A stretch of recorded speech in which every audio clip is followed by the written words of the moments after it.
46 minutos pasaron de las 10 de la mañana y ya tengo mi primer invitado aquí en Mesa Empresarial.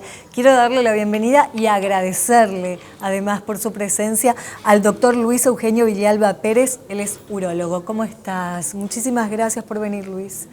Buenos días, muchas gracias por la invitación y a las órdenes en lo que podamos responder. Bueno, Luis, me estabas comentando antes de entrar al aire que este mes de noviembre se origina en Australia, este mes, sí. Mes de noviembre azul. Sí, en Australia en el año 2003 un grupo de amigos, porque un amigo había padecido el cáncer e incluso le había causado la muerte, y a partir de ahí formaron un grupo, hicieron la concientización y también formaron una fundación, ¿verdad? Que después se fue a todo... Se fue esparciendo a diferentes países. A diferentes países, ¿verdad? Nosotros, a través de la Sociedad Paraguaya de Urología, hace 2 años que estamos impulsando más fuertemente esta campaña de concientización para que la gente vaya, consulte y se cuide un poco, ¿verdad? El varón de por sí le cuesta consultar, ¿verdad? Sí, no quieren ir al médico. No quieren ir al médico, pero por nada. Hay una estadística que casi es mundial y que dice que un varón tarda más o menos 6 meses entre que le aparece un síntoma y va a consultar. ¡Qué bárbaro! O sea, que muchas veces padeciendo un dolor o teniendo algún síntoma de algo. Aguanta y va. O sea, en la espera de que pase solo. Sí.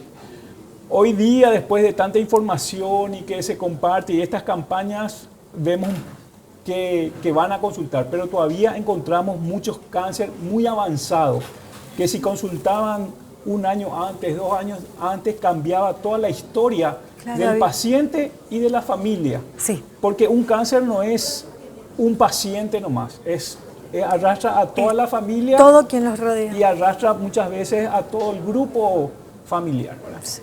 Para el cáncer de próstata, hoy día no tenemos algo para prevenir el cáncer a sí mismo. Pero el diagnóstico precoz hace que podamos prevenir las consecuencias malas del cáncer. El cáncer de próstata es un cáncer altamente curable, ¿verdad? Y también en estadios menos avanzados tienen alta sobrevida, ¿verdad?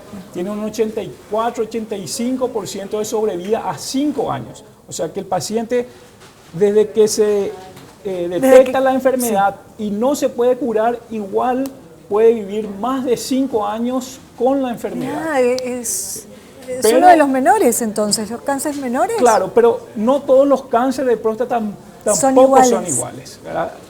Varían diferentes formas de agresión tienen esos cánceres, ¿verdad? Y realmente con la evolución vemos cuál es agresivo y cuál no son agresivos. Hoy sí se están estudiando los genes y hay más estudios científicos para tratar de determinar mucho antes qué cáncer va a avanzar, cuál va a ser más agresivo que uno que otro. Pero hasta ahora no tenemos bien determinado eso. Estas son las imágenes que nos trajiste, o no sé si somos nosotros, ¿verdad? Nosotros, sí, ok. ¿Nos puedes explicar, por favor, qué estamos viendo, doctor? Y ahí vemos todo el aparato urogenital masculino, ¿verdad? Eso que estamos viendo ahí es la próstata, ¿verdad? Que está por debajo de la vejiga, le atraviesa la uretra, ¿verdad? Al costadito está la vesícula seminal, donde se acumula el semen para después pasar por la próstata, pasar por la uretra y ir al exterior, ¿verdad? La próstata es parte del aparato urogenital masculino, tiene la función de formar el líquido prostático, que es parte del semen, ¿verdad? Con lo cual después se produce la reproducción, ¿verdad? Bueno, y lo importante que tiene unos marcadores, ¿verdad? Que también cambió toda la evolución del cáncer de próstata y el control del cáncer de próstata con este marcador. Eso me comentaba ayer Juan Torres, mi compañero del programa, me decía, ahora no es como antes el análisis, ahora podés detectar todo de otras formas no tan invasivas. Claro, el tacto rectal es el tacto rectal es parte del examen físico, donde uno al tocar la próstata y al tocar una parte dura de la próstata general, al ser el tacto, una próstata normal es blanda. Okay. Al tocar y encontrar algún nódulo duro, una parte dura. Así como cuando nosotros nos tocamos el pecho. Así mismo, ¿verdad? Pero generalmente cuando pasa eso, muchas veces, tanto con la mujer cuando se toca un nódulo, el hombre cuando tocamos un nódulo, muchas veces ya es tarde. Entonces, hay los marcadores o los estudios que nos dan más información más tempranamente, ¿verdad? El marcador tumoral para la próstata se llama PSA, es un antígeno que es el antígeno prostático específico. Eso nos da unos números que de acuerdo a eso uno tiene que hacer, si eso está alterado. ¿Eso es con un análisis de sangre? Es un análisis de sangre. ¿Se pide regularmente por los médicos? Sí, eso está indicado pedir a todo varón mayor de 50 o mayor de 50 años que no tenga antecedentes familiares de cáncer. Si tenés antecedentes familiares. A los 45 años. ¿No es muy tarde? ¿O el cáncer de próstata empieza? El cáncer de próstata general, la incidencia mayor de cáncer de próstata está por arriba de los 60 años. El 70% de los cánceres es por arriba de los 60 años. Pero tenemos entre eso un 25-30% que puede ocurrir entre los 50 y los 60 años. Y en los pacientes que tienen antecedentes, entonces uno va pidiendo antes, porque también ciertos valores del PSA, se mide la velocidad del PSA. Y hay que ir archivando esos valores porque hay que ir viendo cómo va aumentando, si es que aumenta ese valor de PSA. Si es que aumenta, entonces hay el valor, claro. El diagnóstico se hace con la biopsia. Se hace una sedación, se le hace dormir al paciente a través de una aguja especial con un ecógrafo. Se sacan pedacitos de la próstata y eso se analiza. Y ¿Eso es colonoscopía o se hace por fuera? No, es una biopsia de próstata, ¿verdad? Se hace a través del ano. Por eso, tipo como una colonoscopía, como para hablarlo. Sí, es como una colonoscopía, pero no llega a introducir, la aguja es más superficial. Ese es el que hace realmente el diagnóstico de cáncer. Eso para que la gente tenga también en cuenta que si tiene valores altos de PSA, no necesariamente es cáncer de próstata. Puede ser un agrandamiento benigno, puede ser una infección que se llama prostatitis. Por eso, la confirmación del cáncer se hace con la anatomía patológica. El urólogo saca un pedacito de la próstata, eso el anatomopatólogo lo examina y da el diagnóstico. Y comienza la estadificación. Y ahora, la ecografía que también hablan. La ecografía es muy importante porque da el tamaño, puede informar nódulos y nosotros siempre que pedimos una ecografía de todo el árbol urinario. Porque no solamente tenemos cáncer de próstata, tenemos cáncer de riñón, cáncer de vejiga. Claro. Entonces, con esa ecografía estudiamos todo el aparato urogenital. O sea que no es invasivo como siempre se habla. No es invasivo. Y después están los otros que ya son un poco más invasivos, pero no tanto, que son la tomografía y la resonancia. Eso se hacen, depende de cada paciente, se determina y se hace según requerimiento, ¿verdad? ¿Cuáles son las probabilidades de salvarse con cáncer de próstata? Y es alto con los estadios, se manejan en estadios que son del 1 al 4. Igual que el cáncer de mama. Igual que el cáncer de mama, el estadio 1 y 2 son leves. Curables, el estadio 3 y 4 se hacen tratamientos paliativos. Pero depende otra vez la agresividad del cáncer. Nosotros tenemos pacientes que tienen 15, 20 años, tenemos pacientes heredados de otros médicos que dejaron de ser médicos, dejaron de ejercer la urología y los pacientes siguen viniendo a hacerse su tratamiento paliativo que consiste en la supresión hormonal. Entonces, pero requiere mucho gasto ese tratamiento paliativo, ¿verdad? Y ni qué decir si esa patología va a una metástasis, ¿verdad? El cáncer de próstata hace metástasis a los huesos y es terrible cuando llega a esa situación porque los dolores son terribles. Y a eso es lo que nos tienen que llegar. Y llegar, no se puede prevenir el cáncer, pero se puede prevenir llegar a esa situación. Ahora, doctor, ¿hay una forma de que uno se puede dar cuenta que está teniendo cáncer de próstata? El cáncer de próstata es un enemigo silencioso. Okay. No da síntomas y generalmente los síntomas, cuando da síntomas, ya son porque síntomas, ya está avanzado. Es que está bastante avanzado. Ahí también no hay que, porque puede haber síntomas por el agrandamiento de la próstata. O sea, el varón no tiene que decir, bueno, tengo síntomas urinarios, no orino bien, orino sangre, me levanto muchas veces a orinar. No necesariamente es cáncer de próstata. La próstata tiene 3 enfermedades. La prostatitis, el agrandamiento, que es la hiperplasia benigna de la próstata, el agrandamiento de la próstata y el cáncer de próstata. Estas 3 patologías pueden estar por separadas o pueden coexistir todas juntas, ¿verdad? Y es en el control en el que se va a determinar en cuál de las patologías tiene ese paciente, ¿verdad? Es muy común, más del 50-60% de los varones a partir de los 50 años comienzan a tener problemas obstructivos, o sea, dificultad para la micción, ¿verdad? Y eso en un 90% es causa de la próstata. Que puede ser una prostatitis. Que puede ser una prostatitis, puede ser un agrandamiento de la próstata, ¿verdad? Claro, hay otras enfermedades sí. Y que también son detectables de la manera que nos estabas comentando. Con un control, con una ecografía, con la historia clínica. La historia clínica es fundamental. ¿Cada cuánto hay que hacerse los controles? Y lo ideal es hacerse una vez al año. Una vez al año hacerse el PSA y la ecografía, ¿verdad? Y de acuerdo a esos valores, el médico va a ver si hace o no el examen dígito manual, ¿verdad? Que va a ser el tacto rectal.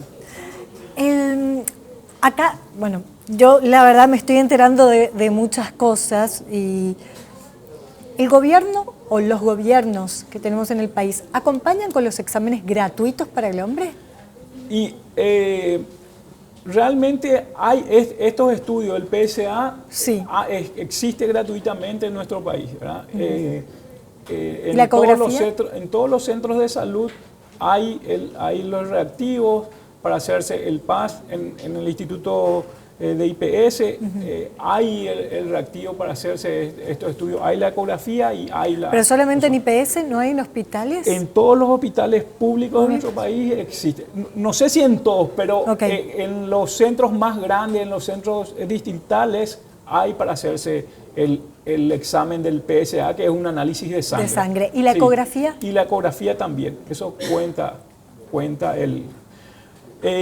si bien para el hombre en general estamos un poco menos cuidados que la mujer, ¿verdad? Para la mujer existe el centro materno-infantil, existe Ciudad Mujer, existe el hombre, como ya le cuesta luego consultar y tampoco no tienen como un centro, un lugar donde pueda ir. Quizás si tuviesen un lugar, un centro donde puedan ir más confiados, donde ellos estén con gente que quizás tenga esa misma problemática, quizás el hombre se atrevería un poco más a hacerse los análisis. Sí, para el tratamiento, ahí sí ya tenemos que recurrir a los centros grandes, ¿verdad? Los que tienen IPS, el Hospital de Clínica, el Hospital de Itagua, son los donde derivamos, donde van los pacientes que ya tienen que hacer un tratamiento. Eso sí no tenemos en los centros distritales, no tenemos ese apoyo. En el interior. Sí, y en el interior, en las cabeceras departamentales y eso sí hay apoyo, pero igual siempre falta, ¿verdad? Claro, y tienen que venir a Asunción. A través, el gobierno también, o sea, el Estado, ¿verdad? Hizo una ley, creo que hace 1 o 2 años, no me acuerdo, soy muy malo para los números, no importa. Pero hay una ley donde da permiso al trabajador con goce de sueldo para ir a hacer sus... ¿Que es 1 o 2 días? Es 2 días. Igual que las mujeres. Que puede ir a hacer justificando que es un plenamente. Derecho. Que es un derecho. Pero y lo tiene que justificar plenamente y el empleador le tiene que dar ese permiso, ¿no? Sí, y con goce de sueldo. Con goce de sueldo. O para las personas que también lo sepan, que es una ley y es un derecho. Así mismo. Pero le cuesta consultar al hombre. Le cuesta. Por más va con siempre, ese es el trabajo que tiene que hacer un poco. Pero por más de que sea simplemente un análisis de sangre. Sí, le cuesta. Porque nosotras, la mamografía ha cambiado. Sí. Recuerdo cuando yo me las hacía antes, tengo prótesis, así que las tuve que empezar a hacer antes, no por el hecho del cáncer, sino por el hecho de la prótesis. Sí. Y ahora cuando me la hice este año, ha cambiado. Sí. Es menos doloroso, es menos invasivo. Sí, los equipos son mejores. La tecnología ha venido para bien. Claro, yo también lo estoy hablando, que lo hago en un sanatorio privado. No sé si en los hospitales tienen las mismas máquinas, espero que sí. Sí, tienen buenas máquinas. Están viniendo buenas máquinas y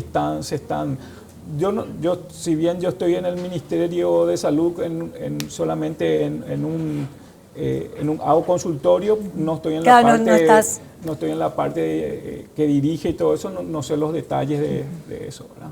Pero sí sé que en todos los centros de salud hay ecografía y hay PSA, que son que es lo primero que se tienen que hacer.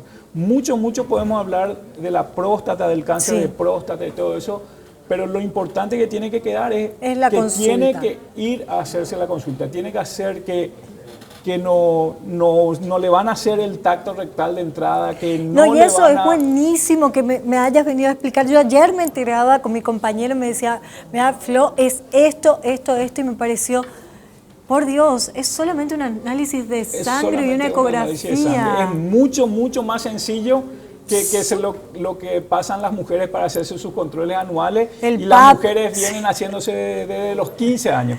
Al varón le pedimos desde los 50 y aún así no se va, ¿verdad? Así es, y eso no es aquí. Quisiera. Entonces es también un trabajo de las madres, de las hijas, de las esposas, las novias, todo. Decirle, un poco obligarle al varón, ¿verdad? Ahora que me enteré, sí, mi padre va a ser obligado, si no se va a ser obligado porque es una tontería. Es sangre. Y una ecografía. Y es muy simpático en el consultorio, va el varón solo y te dice, ¿qué le trae, señor? Nada, no quiere. Pero si va con la señora o con la hija, los problemas aumentan. Sí, ¿pero por qué? Porque la señora y la hija te traen anotadito todo, le pasa esto, le pasa lo otro, le pasa, ¿verdad? Así mismo. Sí, así mismo. Le ha tocado. Sí. Porque si no se van y... nada, me obligó a venir. Sí, me obligó, así mismo. Y cuando a veces se sienta el varón y es la mujer la que te cuenta toda la historia del... Pero no me siento mal, no soy la única. Sí. Gracias, me hiciste sentir mejor, doctor. Entonces no soy pesada. A veces le tenemos que hacer, por favor, señora, que vamos a ver el señor. No, pero él no te va a contar. Podemos hacer todo un monólogo de esa situación. Ya estás acostumbrado. Sí. Bueno, entonces es algo que se replica, pero bueno, qué lindo lo que nos contaste hoy, doctor, saber que es todo una detección mucho más temprana, nos puede ayudar a tener a nuestro lado, a nuestro papá, a nuestro esposo, a nuestros amigos, a nuestro hermano, a quien amamos tanto. Y la gente quiere saber qué hacer para prevenir, qué comer, qué tomar. Y realmente tienen que hacer todo lo que ya saben, que es hacer la vida saludable, que todos sabemos y muchos no hacemos. Sí, igual, de todas formas. Igual hay que hacer la vida saludable, pero no hay, es hacerse el control, es lo saludable. Sí, eso es lo saludable. ¿Cuántas personas hemos conocido que nos dicen, mira, nunca fumó ni un cigarrillo y murió de cáncer de pulmón? Sí, porque hay gente con muchos factores de riesgo que no le pasa nada y hay gente... que no tiene ningún factor de riesgo y también entra en la estadística. Yo tengo una amiga que ella hacía ayurveda, yoga para esto, yoga para lo otro, una persona vegana, así que nunca ni trasnochaba, cáncer de mama. Y claro, por eso a mí no me gusta hablar mucho de las estadísticas. Las estadísticas te dan números 80, 40, 50%. Pero en el momento de la verdad, uno es el 100%. Sí, así mismo. No pasa estar en un lado o en otro lado, no hay un sorteo para que uno esté en el 15% o en el 80% que no le va a pasar. Cada uno tiene que considerarse el 100% y que le puede salvar la vida a él y la economía a la familia, ¿verdad? Son otros números detectando precozmente que en etapas avanzadas. Doctor, ¿hay alguna página donde puedan chequear los hombres toda esta información que vos nos diste, como para que por ahí en algún momento desde su celular ahí chequen o algo para que se empiecen a animar más a hacerse los exámenes? Está en la página de la Sociedad Paraguaya de Urología, ¿verdad? Que entran así, Sociedad Paraguaya de Urología, y ahí encuentran cierta información. Pero lo que tienen que buscar ahí es la lista de urólogos certificados. Perfecto. Ver a alguien que le quede cerca, a alguien que le caiga bien y para ir a consultar. Porque eso también hay que tener mucho cuidado con la información de las páginas y de cosas, porque hay mucha información que no llega a ser totalmente cierta. O que a veces está bien la información, pero como la leemos o como la interpretamos, no es la correcta, ¿verdad? Porque hay que también saber interpretar, hay que saber, hay pacientes que ya vienen deprimidos o vienen ya mal, o hay pacientes que creen que está todo bien porque leyeron y no es el caso, ¿verdad? Así que ahí ver los urólogos certificados, ir a consultar al que a uno le gusta. Google es muy peligroso, ¿verdad? No, eso es cierto, eso es cierto. Y es lo mismo que cuando te vas a hacer los análisis, abrís vos el análisis y doctor Google a ver qué significa esto. Sí, claro, porque hay que interpretar el contexto general. Sí, es así. El contexto general, esos valores depende de todo el conjunto de análisis. Gracias, doctor. No, muchas gracias. Muchísimas gracias por habernos regalado tantos minutos. No, por favor. Bueno, y esperemos que los hombres tomen más conciencia. Así mismo. Y repetir esto, las estadísticas no nos mueven, lo que tienen que hacer es cada uno ir, consultar, hacerse el PSA y hacerse un chequeo completo, por lo menos una vez al año. Así es. Nos vamos a un pequeño corte, ya volvemos.